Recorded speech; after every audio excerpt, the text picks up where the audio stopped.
Nous sommes de retour sur ce plateau pour parler donc de sécurité sanitaire des aliments. Sachez déjà qu'après à mon invité, vous aurez la revue de presse de Assemo Kanye Assemo pour finir, Actu Matin.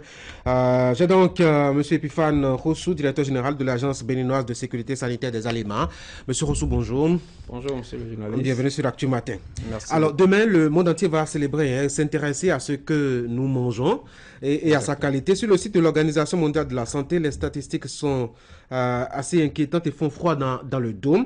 Plus d'1,5 million de personnes tombent malades pour avoir consommé des aliments impropres à la santé et 340 enfants de moins de 5 ans meurent chaque jour de maladies d'origine alimentaire évitable. Quel est le rôle de secteurs comme la vôtre dans cette crise entre griffes que secoue l'aliment? Merci beaucoup, monsieur le journaliste. Je me présente encore. Je suis Epiphane Rossou, directeur général de l'Agence béninoise de sécurité sanitaire des aliments. Structure sous tutelle du ministère de l'Agriculture, de l'Élevage et de la Pêche. Voilà. Quel est le rôle de votre structure dans la qualité, dans le contrôle de qualité des aliments que nous consommons? Bon, l'Agence béninoise de sécurité sanitaire des aliments, selon son objet, a pour but d'assurer la sécurité sanitaire des produits alimentaires au niveau de tous les maillons de la chaîne alimentaire en conformité avec les exigences nationales et internationales en matière d'innocuité des aliments, de protection de la santé des animaux et de préservation des végétaux. Voilà en gros ce que vous faites. Sa mission. C'est vrai qu'on n'a pas de statistiques en tant que telles, mais est-ce que véritablement nos aliments sont protégés? Quand on voit un peu tout ce qui est incinéré, brûlé, des sacs de blé importés ou des œufs récemment dans l'Ouémé Plateau. Dans l'Ouémé Plateau, dans le nord. Dans le nord aussi, à Banikwara précisément. Est-ce que véritablement ce que nous mangeons est de bonne qualité? Oui, ce que nous mangeons est de bonne qualité. L'agence est là et assure le contrôle et la surveillance des contaminants dans nos aliments. Ça, c'est une activité qui se fait annuellement par l'agence. En dehors de ça, l'agence assure des contrôles sanitaires de la qualité de nos produits à l'importation, à l'exportation et sur le marché local. Il y a aussi des contrôles périodiques inopinés qui se font dans les marchés. Vous avez une équipe pour ça? On connaît le personnel. Est-ce que ce n'est pas trop réduit pour faire le contrôle en question? Non, il y a au niveau de chaque département les directions départementales de l'agriculture, de l'élevage et de la pêche qui ont en leur sein un service réglementation et contrôle qui constitue le point focal de sécurité sanitaire des aliments dans chaque département. C'est eux qui assurent les contrôles de façon quotidienne, au niveau des différentes communes qui sont au niveau du département. Au niveau des marchés, des magasins et tout ça. Oui, mais avec le foisonnement des jus, on sait que c'est l'époque des jus. Hein? Chacun dans son petit coin derrière sa cour, sa chambre à coucher, fabrique des jus, fabrique des laits, fabrique même de la bière, apprend-on, par endroit. Est-ce que véritablement vous arrivez à contrôler tout ça? Oui. Il y a un suivi de tout ça. Et c'est pour ça aujourd'hui, l'autorisation de mise sur le marché est instaurée. Lorsque vous êtes un opérateur du secteur agroalimentaire et que vous devez produire une denrée que vous voulez mettre sur le marché, vous devez la soumettre au contrôle de la qualité avant sa mise en marché. Dans le cas contraire, vous le faites, les contrôles sont là pour les saisir. Oui, mais le processus, c'est onéreux, disent certains acteurs que j'ai rencontrés récemment, qui disent qu'il faut parfois jusqu'à 2 millions, 2,5 millions, en tout cas, pour avoir cette certification-là. Du coup, ça fait que c'est un écharpe pour les petites et moyennes entreprises qui n'ont pas des reins aussi solides. Ils ne peuvent pas venir vous voir. Du coup, ils mettent ce qu'ils veulent sur le marché. Non, c'est vrai. Vous savez, la qualité, ça nécessite des moyens. Vous voyez. Et aujourd'hui, d'abord, pour pouvoir dire, voilà, mon produit que je mets sur le marché est de qualité, il faut commencer par d'abord l'unité agroalimentaire. Et ça, il faut la mettre aux normes.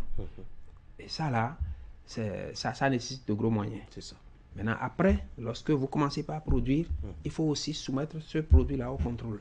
Et ce qui coûte un peu dans l'obtention de ce document, c'est les analyses, en fait. Parce que l'inspection vient et fait des prélèvements. Essaie de faire l'inspection du processus de production et fait des prélèvements d'échantillons.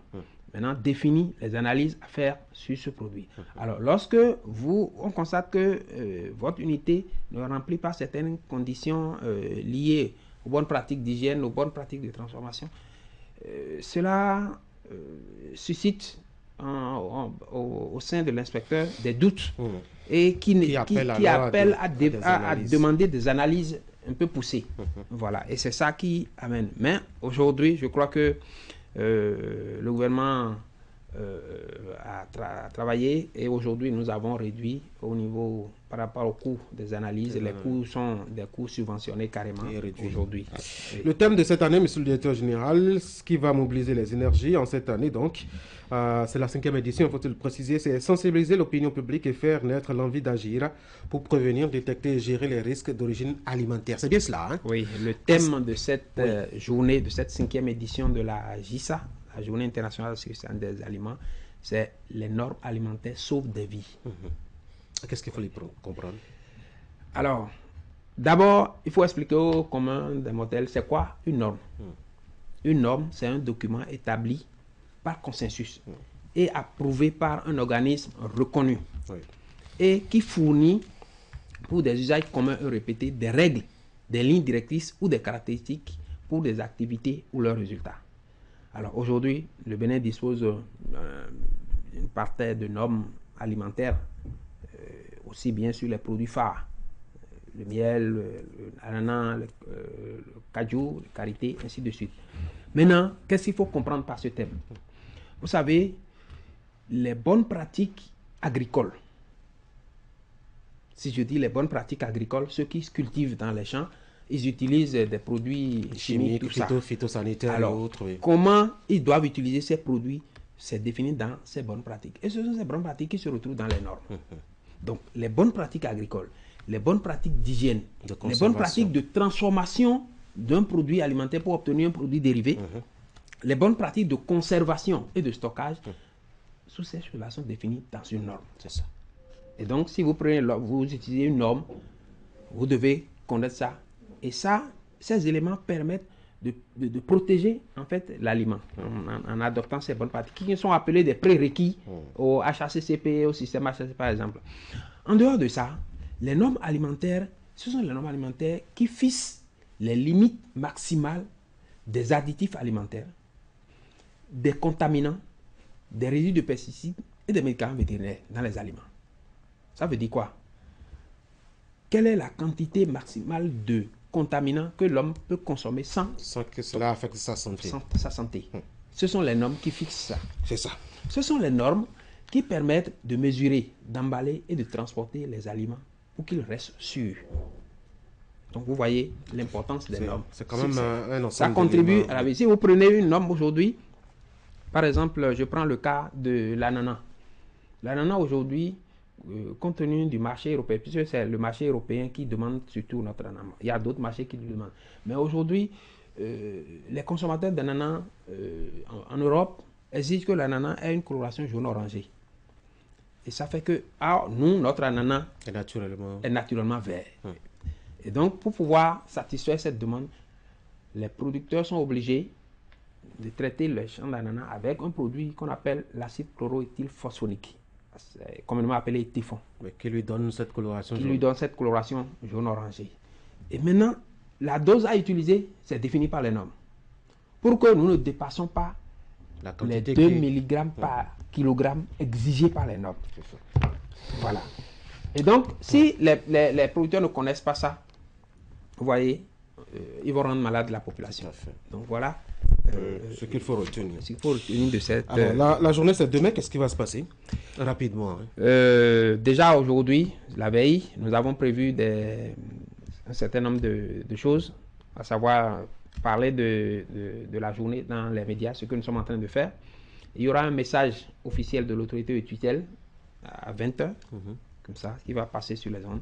Et à 11h tout à l'heure, il y aura le lancement d'une foire pour les produits certifiés par la BSA. C'est ça. Les produits qui ont reçu l'autorisation de mise sur le marché de la BSA. Et demain, il y aura une caravane qui va se dérouler en 2 phases. Une première caravane qui va commencer de 10h à à 14 h et qui va couvrir la zone est de Cotonou, c'est-à-dire cette zone-là. Et la seconde phase qui va démarrer de 14 h à 16 h et qui va couvrir la zone d'Apapa. Et le point de chute, c'est la place du bicentenaire. C'est là où aura lieu les manifestations officielles. Et là, il y aura des allocutions de l'OMS, nos partenaires officiels, et la FAO. Maintenant, après ça, il y aura une allocution d'ouverture de l'autorité de tutelle. Puis après, il y aura la visite des stands. C'est ça. Voilà. Monsieur Epiphane Rossou, merci d'être venu. Vous êtes directeur général de l'Agence béninoise de sécurité sanitaire des aliments. On a parlé de la 5e journée internationale de la sécurité sanitaire des aliments. Ce sera demain. Demain. Passez une bonne journée. Merci Bonne beaucoup. fête à vous surtout. Merci. Mesdames et messieurs, voici la revue de presse.